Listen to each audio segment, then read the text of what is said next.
Today we have the top 10 evil versions of Batman. We'll start things off with an evil pirate Batman, but later on in the video, we'll have a God of War Batman and even a Batman-Joker fusion. 10. Leatherwing.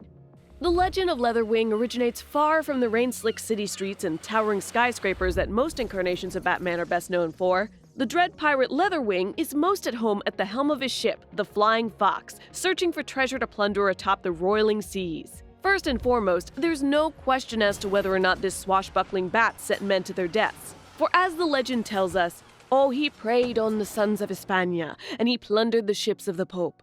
To see his dark sails a-comin' was to live with the narrowest hope." And though his grip on any sort of moral code was certainly looser than that of our Batman, Leatherwing didn't simply seek violence for its own sake. "Tell your men to lay down arms, Captain," he demanded during a boarding party. "I've no wish to spill more blood than I must." Additionally, when a princess of the Cayman Islands was found kidnapped aboard the vessel he had commandeered, Leatherwing promised her, "You will be returned to your father in good time, and no harm will come to you under the protection of this servant of the English crown." Like Batman, it seems, Leatherwing operated both as a kind of steward of the law while remaining decidedly outside of it. Importantly, though seawater ran through his veins, Captain Leatherwing is perhaps not as bone-chillingly evil as some of the upcoming entries in our list. Though the Captain's own brand of justice was far more brutal and antiquated than that of the Dark Knight, for a pirate, Leatherwing was far less barbaric than his contemporaries. Despite his piracy, murderous ways, and reputation for sending more ships to Davy Jones's locker than any other pirate of his time, Leatherwing, his first mate Alfredo, and his stowaway cabin boy Robin Redblade plundered the seven seas forever in search of treasure, but never with cruelty in their hearts. Though the same cannot be said for the next evil Batman. 9. Jean-Paul Valley. Jean-Paul Valley, known to most as Azrael, took up the cape and cowl before any of Batman's protégés or sidekicks ever had a true chance to shoulder the mantle themselves. After Bane famously broke the bat, crippling Bruce Wayne, someone else was needed to continue the myth of the Caped Crusader while Bruce healed. This would coincide with the now famous Nightfall arc of the early 90s, and would encompass both Valley's ascendant rise and his harrowing fall from grace. The crux of Valley's failure to adequately take on the responsibilities of Batman was his inherent brutality and callous ferocity. When Tim Drake once approached Valley about the direction he was taking Batman, the young Robin told him, "What you're doing isn't right, Paul. It isn't the Batman. It's too brutal. I mean, what about basic decency?" Valley replied, "I'll preserve decency, but I don't need it, and I won't necessarily use it." Robin, ever loyal to the code, kept pushing his partner. "But that's where you're different from Bruce. The old Batman would never descend to their level." But hearing this comparison to his predecessor proved too much for Valley, who snapped at Robin, "There's no place for kid gloves now. Evil has lost its patience. Forget the night and remember the dark. If I'm going to make it, if I have a prayer, it'll be because I'm darker than any darkness I face." The final straw in Valley's tenure as Batman came during a chase with the serial killer Abattoir. At this point, Jean-Paul had already constructed himself a more menacing, more brutal batsuit that amplified his abilities and only increased the level of violence he was able to inflict on Gotham streets. After chasing Abattoir down, knowing the Madman still had a hostage hidden away, Jean-Paul willingly allowed Abattoir to fall to his death, effectively killing both the murderer and his final victim, whose death was ensured once Batman let his kidnapper perish. It was the handling of the Abattoir case that finally convinced Bruce Wayne to return to the mantle of Batman, relieving Valley of his position and ending a tarnishing chapter of the Batman's mythos. Though it wouldn't be the last. 8. The Red Death. Dark Knight's Metal featured an entire league of evil Batmen and women who emerged from the darkest corners of the multiverse to help take down reality itself. Among the most dangerous of these is none other than the Red Death, the fastest Batman alive. In his reality, Bruce Wayne watched the entire Bat family fall during a horrific fight, the specifics of which are still a mystery. Needless to say, this colossal loss was too much for Bruce, who desperately searched for any way to bring his family back. But the only solution he could think of required something he didn't possess: the Speed Force. Hunting down his former friend and teammate Barry Allen, Batman strapped the Flash to the hood of the Batmobile and drove them both into the Speed Force itself. This wildly unstable process fused the bodies and minds of Bruce and Barry together. The result? a sadistic, grief-crazed Batman in control of the Flash's body and powers, with the trapped psyche of Barry Allen caged inside Bruce's mind. The Red Death proved one of the most dangerous of the Dark Knights, harnessing his newfound speed with deadly accuracy and precision. But the addition of Barry Allen screaming inside Bruce's mind also dulled the Red Death's killer instincts, acting as a conscience of sorts. This important addition would eventually prove to set the Red Death on a better path. Ultimately, while the Red Death might have been one of the Dark Knight's most powerful members, he's nothing compared to the guys coming up later in the video. 7. The Merciless. Rather than flitting across the battlefield, the mighty Merciless simply stomps everything in his path to dust. On this Bruce Wayne's world, the Greek god Ares forged a helm of great power, an artifact able to bestow its wearer with tremendous strength and magically imbued dominance. The Batman and Wonder Woman of Merciless's world fought valiantly in the sprawling war that Ares brought down on the world. And though their chances of success were slim, the Bat and the Amazon managed to triumph in the end. But when the battle concluded, Diana tragically died in Bruce's arms, triggering a snap in Bruce's psyche. The loss of such a dear friend filled Bruce with overwhelming regret and anger, driving him to commit an act he could never take back. In his desperation, Batman lifted the God of War's helm, coursing with black magic. If I took the helmet, Bruce thought, I could wield its power mercifully, with restraint. For the first time in history, war could be just, fair. With codes and rules, I could reshape war as its god. And thus did Batman don the helmet of Ares and become the new God of War. But the helmet, over time, began to take hold of Bruce, steering him darker and darker down a path of brutality. Enhanced with the powers of a god, nothing in his world could stop Merciless from cutting through anything and everything that stood in his path. Even in his darkened, corrupted state, however, Bruce maintained an eerie clarity on his situation, knowing that Diana would have said I was corrupted by the helmet in the months that followed your death. Killing those I showed mercy to before. My enemies and heroes who stood against. I would say that I was purified. That my illusions were finally, rightfully stripped away with the helmet. But like nearly all Batman, it seems, Merciless has a great and terrible secret he hides away. A shame beyond what even a monster such as he can stomach. When he remembers Diana at the moment of his ascendance, Bruce thinks to himself, "You warned me of its power. Warned me once I put it on, I'd never take it off. I love you, Diana, and I am sorry. Sorry you tried to take it from me. But what was I supposed to do when I saw that you were still alive? That Ares had only stunned you? You reached for it, Diana. For the helmet. So I had to strike you down." As it turns out, it was not simply the helmet of Ares that turned the Bruce Wayne of this world to darkness.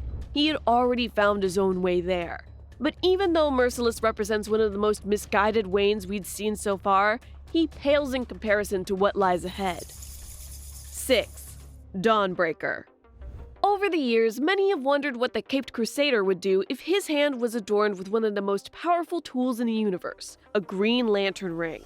But few would have imagined this combo would produce such a sordid story as that of the Dawnbreaker, the Batman whose willpower outweighed his wisdom.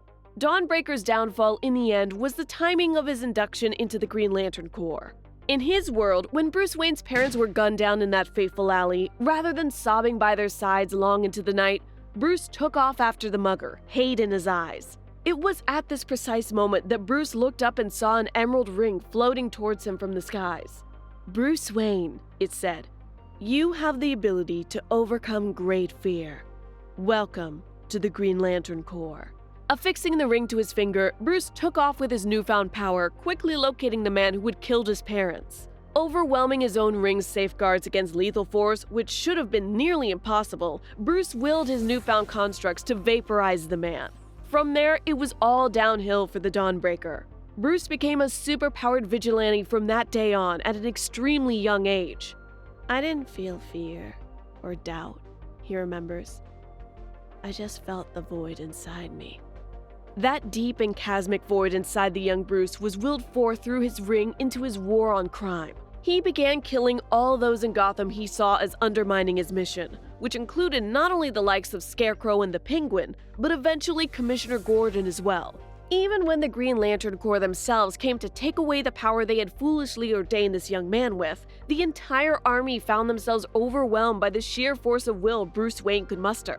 Bruce broke every limit his ring had in place and was able to summon hordes of terrifying monsters with ease, capable of taking out even the Guardians of Oa themselves. With one of the most powerful weapons in creation on his finger and a sprawling vacuum of darkness inside, the Dawnbreaker represents one of the most potent and unstoppable versions of Batman ever conceived. Bruce Wayne's compatibility with the powers of a Green Lantern is unquestionable after witnessing the awesome potential of the Dawnbreaker.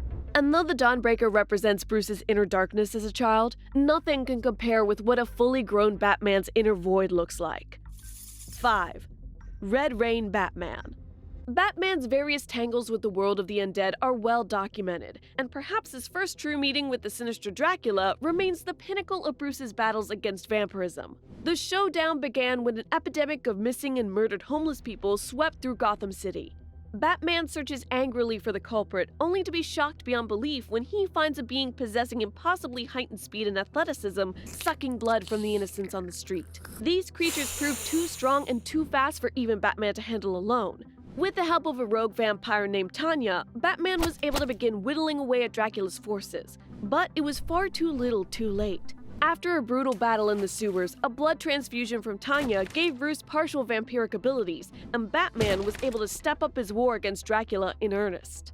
When the vampiric goons came to assassinate Bruce in his own home, he was able to fight them off with newfound powers and prodigious skill. Bruce led the legions of lesser vampires on a wild goose chase through the labyrinths of caves beneath Wayne Manor, and promptly blew up his entire estate to ensure the demons who had followed him there would cease to exist. In the blast, Tanya sacrifices herself for the cause, knowing that Bruce possessed the power and skill to stand a chance against the utterly horrific Dracula himself. By the time Bruce arrived at Dracula's lair, the transfusion from Tanya had begun taking hold in more obvious and nightmarish ways. Using specially crafted silver batarangs, Batman and Dracula fought to a standstill until the Vampire King suddenly tried to flee from Batman's impending clutches. But Dracula underestimated Batman's transformation, and Bruce too jumped from the window and unfurled his new leathery wings, flying through the night after the Vampire Lord. The two clashed ferociously in the skies above Gotham, with Bruce taking bite after bite from the monstrous Dracula. These bites all but guaranteed Bruce's ultimate transformation into something more than a man. When Batman pinned Dracula and sent him spiraling out of the air to be impaled on a splintered telephone pole, he knew that the battle was won. But he understood something else too, something far more disturbing. Bruce could feel that he had sacrificed a part of himself that could never be regained in his duel to the death with Dracula. He was now, forever and always, a vampire himself. "I am dead, Alfred," Bruce told his trusty butler after his climactic battle. "But don't worry. Bruce Wayne may be gone, but the Batman will go on. Forever." This Batman isn't perhaps as abjectly or obviously evil as some others on this list, but Red Rain's Batman crossed lines in his fight against the undead that he never otherwise would have considered. And his ultimate turn to vampirism was not just some aesthetic impression from his time fighting the undead. It fundamentally changed Batman in ways perhaps not even he fully understands, making him all the more dangerous. 4. Flashpoint Batman.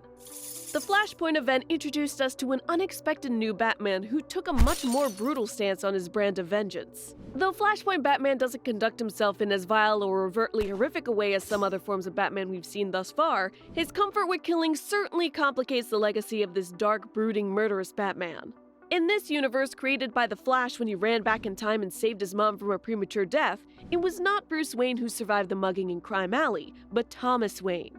The deaths of his wife Martha and his son Bruce affected Thomas similarly to the way his own death had altered his son's destiny in the Prime universe.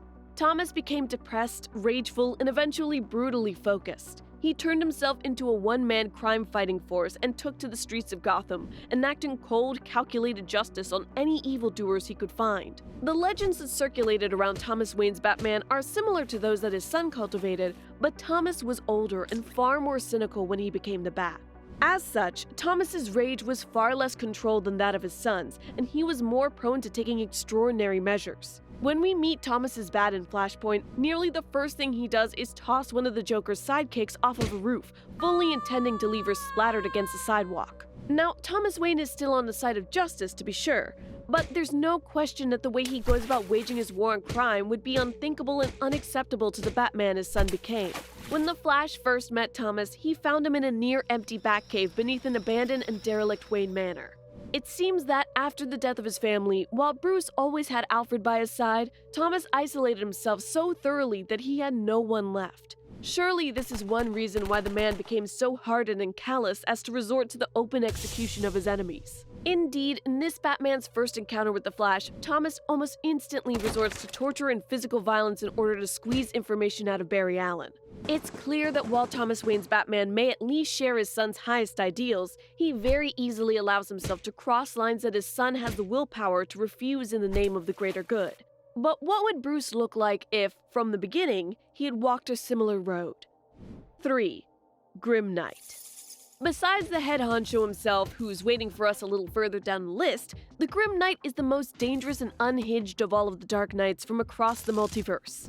While the other members from the League of Evil Batmen we've met so far have represented various crossovers between Bats and other members of the Justice League, the Grim Knight is the purest form of Bruce Wayne to come out of the dark multiverse and therefore the most dangerous. When this version of Bruce Wayne's parents were gunned down in Crime Alley as a child, the pearls around his mother's neck went spilling out across the street. As the mugger went diving for his prize, Bruce heard the metal of a gun clattering against the ground beside him. Slowly lifting the discarded weapon, the young Bruce steadied it at the murderer standing before him.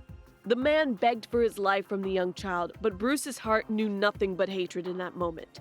"Shut up and die," the boy said, and pulled the trigger, killing the man who shot his parents and starting himself down the darkest path available for the boy who would be Batman. In some ways, the Grim Knight could be seen as a mix between the Punisher and Batman, in that his fondness for and skill with modern weaponry makes him one of the most dangerous and effective killers on the planet. Every ounce of training our Batman put into learning to fight without the crutch of firearms, the Grim Knight put into becoming an unstoppable one-man artillery squad. In his world, the Grim Knight became a killer the likes of which had never before been seen. He executed criminals, aristocrats, and anyone else he perceived as hindering his all-out war on Gotham. In his reality, the Grim Knight found his archenemy not in the Joker, but in Jim Gordon, the police commissioner desperately trying to bring down the Batman who killed without mercy. Eventually, the Grim Knight wielded so much control over Gotham that he didn't even need to leave the Batcave to exact his horrific brand of justice on the city. Poison, sabotage, and automated precision strikes were all levied against the population of Gotham, creating a surveillance state with the Grim Knight constantly watching from behind the curtains. In a strange, sickening way, the Grim Knight seems almost satisfied with his work.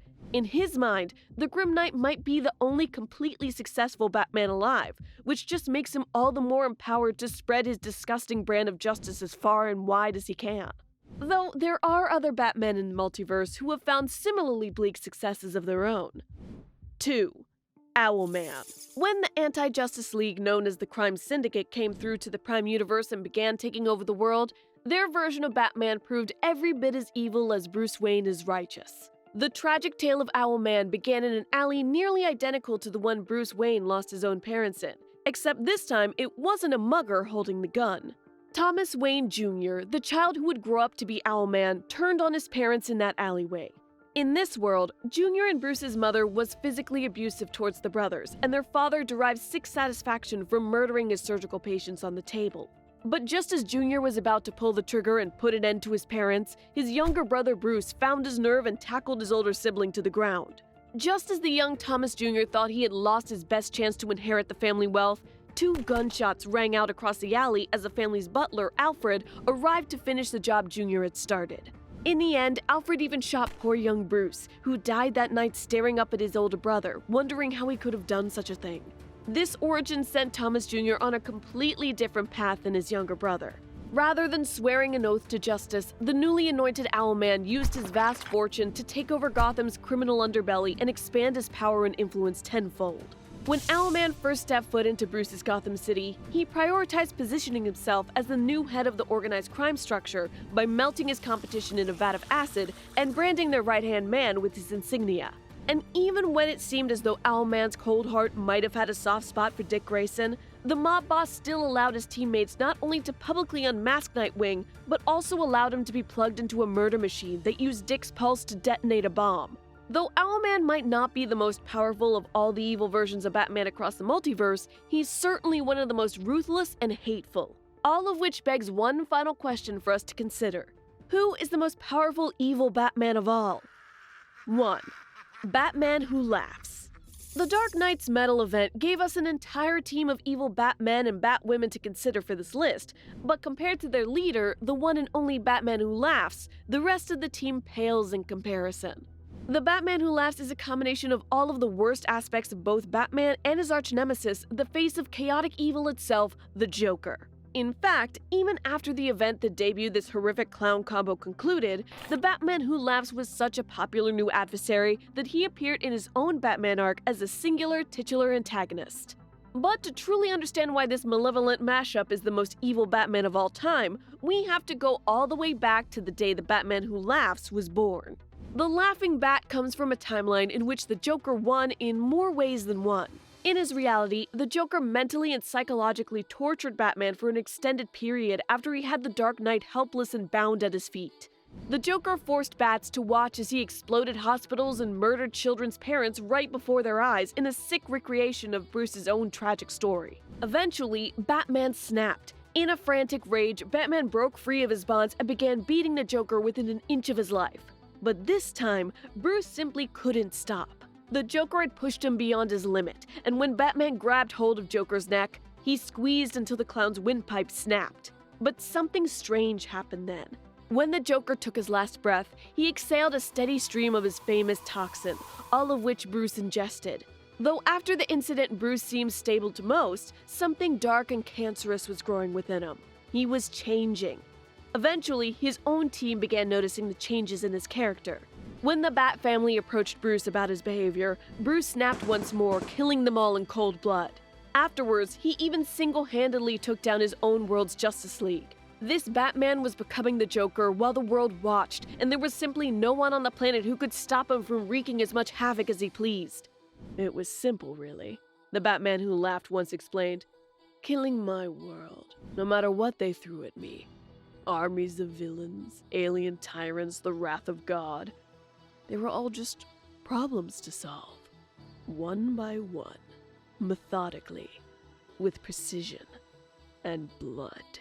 As we said at the very beginning, Batman is the most dangerous man on the planet. And the Joker, well, he's the only guy who's ever truly been able to beat Batman. So with those two minds combined in one head, it's no wonder that nothing and no one can stand up to the deep horror and unimaginable depravity of the Batman who laughs. For the complete story of the Batman who laughs, check out our video here.